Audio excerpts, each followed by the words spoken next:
Hello everyone, welcome back to the Vedavix YouTube channel. So आपण कालच्या लेक्चरमध्ये संस्कृत वर्णनाम परिचय लेक्चर नंबर 1मध्ये आपण बघितलेलं व्यंजन काय असतं, स्पर्श व्यंजन काय असतं, अंतस्थ व्यंजन काय असतं, आपण हे कालच्या लेक्चरमध्ये बघितलेलं आहे. संस्कृत वर्णनाम परिचय आपण काल चालू केला होता, त्यामध्ये वर्णांचे प्रकार बघितले, स्वर बघितले काय असते. तर आजचा आपण त्याचा पुढचं पार्ट काय ते बघणार आहोत. तर जे ऱ्हस्व स्वर असतात त्यांचे उच्चारण करण्यासाठी किती 1 मात्रा एवढा वेळ लागतो, आणि जे दीर्घ स्वर असते त्यांचे उच्चारण करण्यासाठी 2 मात्रा एवढा वेळ लागतो, म्हणजे काळ लागतो. तर इथे एक MCQचा क्वेश्चन बनतो खाली, त्रिमुनी कोण होते. तर त्रिमुनी कोण कोण होते. त्रिमुनीमध्ये पाणिनी, कात्यायन आणि पतंजली हे कोण आहे, त्रिमुनी होते. याच्यावर डायरेक्टली तुम्हाला MCQ येऊ शकतो.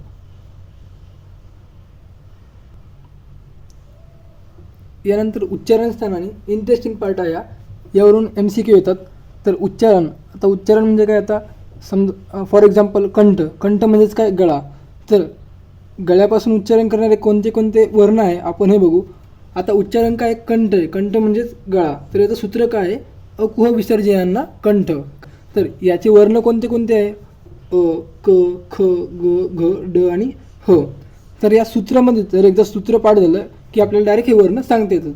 तर कधी कधी युनिव्हर्सिटीमध्ये काय येतं, डायरेक्ट असं येणार अकुह विसर्जयांना, आणि जर फिल इन द ब्लँक्स असेल तिथं काय आन्सर असणार, कंठ येणार. आता सेकंड आहे तालू.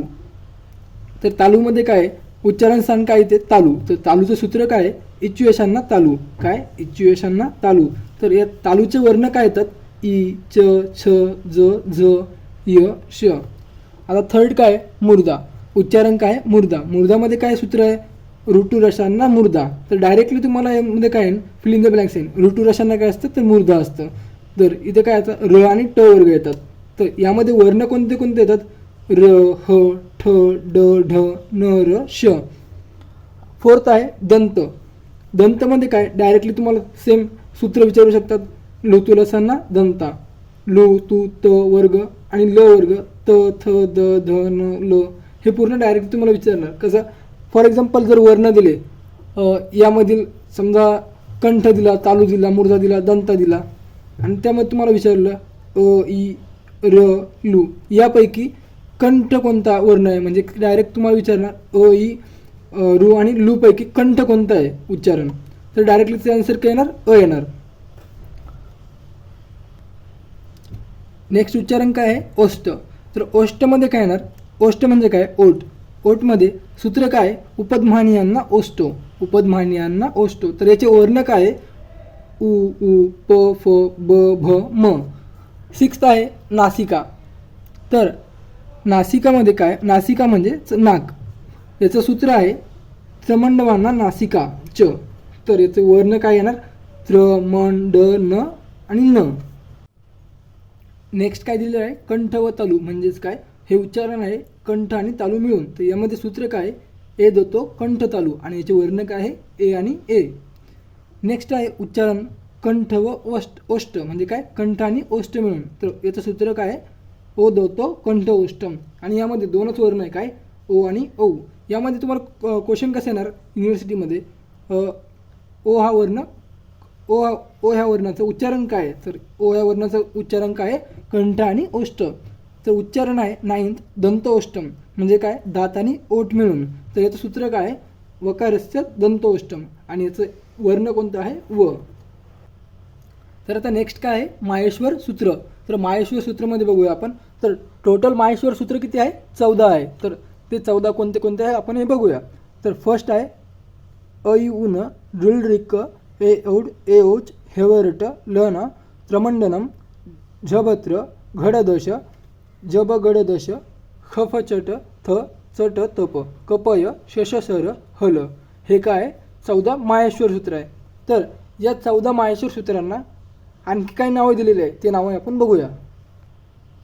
तर जी माहेश्वर सूत्र आहे यांना आपण काय म्हणू शकतो, शिवसूत्रे किंवा अनादिसूत्रे, किंवा ही कोणती सूत्रे आहे, पाणिनीची सूत्रे आहे. तर यानंतर आपण बघूया ईद संज्ञक वर्ण काय असतो. काय, ईद संज्ञक वर्ण. तर ईद संज्ञक वर्ण म्हणजे काय, माहेश्वर सूत्रातील प्रत्येक सूत्रातील शेवटचा म्हणजेच पाय मोडलेला व पुढे लुप्त होणाऱ्या वर्णाला काय म्हणतात, ईद संज्ञक म्हणतात. आता हे बघा तुम्ही, आता ऐऊन आहे शेवटचा वर्ण आहे, यालाच काय म्हणायचं आहे, ईद संज्ञक वर्ण म्हणजे काय, जो पाय मोडलेला आहे. याला काय म्हणायचं, पाय मोडलेले वर्ण म्हणजेच काय, हा इथ संज्ञक आहे. तर मग टोटल इथ संज्ञक वर्ण किती असणार आहे, टोटल इथ संज्ञक वर्ण असणार आहे 14. तर नेक्स्ट आपण बघूया प्रत्याहार म्हणजे काय. तर प्रत्याहार म्हणजे माहेश्वर सूत्रातील कोणताही वर्ण आणि त्यानंतर 14व्या सूत्रापर्यंत येणारा कोणताही इथ संज्ञक वर्ण मिळून प्रत्याहार तयार होतो. तर माहेश्वर सूत्रातील कोणताही वर्ण घ्यायचा आणि त्यातील जो शेवटचा काय इथ संज्ञक वर्ण म्हणजेच काय, शेवटचा जो पाय मोडलेला वर्ण आहे त्याला काय म्हणायचा, इथ संज्ञक वर्ण असं म्हणतो आपण.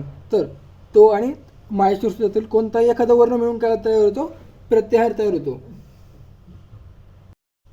तर प्रत्याहार कशासाठी इम्पॉर्टंट आहे, तर प्रत्याहाराचा उपयोग संज्ञा संधीमध्ये होतो. आपण संधी समोरच्या प्रकरणांमध्ये बघणार आहोत. संधी समास माहेश्वर सूत्रापासून 44 प्रत्याहार सूत्रे तयार होतात. जे माहेश्वर सूत्र आहे त्यापासून किती प्रत्याहार तयार होणार, 44 प्रत्याहार. प्रत्याहार तयार करताना दिलेल्या 2 अक्षरापैकी प्रथम अक्षरापासून पूर्ण होतात. या 14 सूत्रांचे अंतिम अक्षर प्रत्याहारात घेऊ नयेत, ते इत्संज्ञक असतात. तर इथे काय सांगितलेलं आहे, प्रत्याहार तयार करताना काय करायचे, आपल्याला स्टार्टिंगचे वर्ण घ्यायचे, जो शेवटचा इत्संज्ञक वर्ण आहे त्याला घ्यायचं नाही आहे. म्हणजे इत्संज्ञक वर्ण कोणते कोणते, आता प्रत्याहारचं शेवट स्टार्टिंग पाहायला गेलं, जो माहेश्वर सूत्रातील पहिलं जे सूत्र आहे ऐऊन, त्यातलं जे न आहे ते काय शेवटचं म्हणजेच काय इत्संज्ञक आहे. त्याचप्रकारे शेवटपर्यंत 14वें सूत्र जे आहे लन, त्यात बघायला गेलं तर हे न क हे काय शेवटचे इत्संज्ञक आहे. यांना काय करायचं आहे, माहेश्वर सूत्राचे जो प्रत्याहार आहे त्यामध्ये घ्यायचं नाही आहे. तर इथे काय दिलेलं आहे, या प्रत्याहारातील अंतिम वर्णाचा तयार करताना वापर करू नये. फॉर एक्झाम्पल, अक प्रत्याहार तयार करताना अ पासून वर्ण घ्यावे क पर्यंत. आता अक प्रत्याहार तयार करताना काय करायचं आहे, अ पासून वर्ण घ्यायचे ते पण क पर्यंत. फॉर एक्झाम्पल, अक, ऐ, उन, रुल, रू यामध्ये बघायला गेलं तर न आणि क हे सोडून द्यायचे आहे आपल्याला अक प्रत्याहारमध्ये.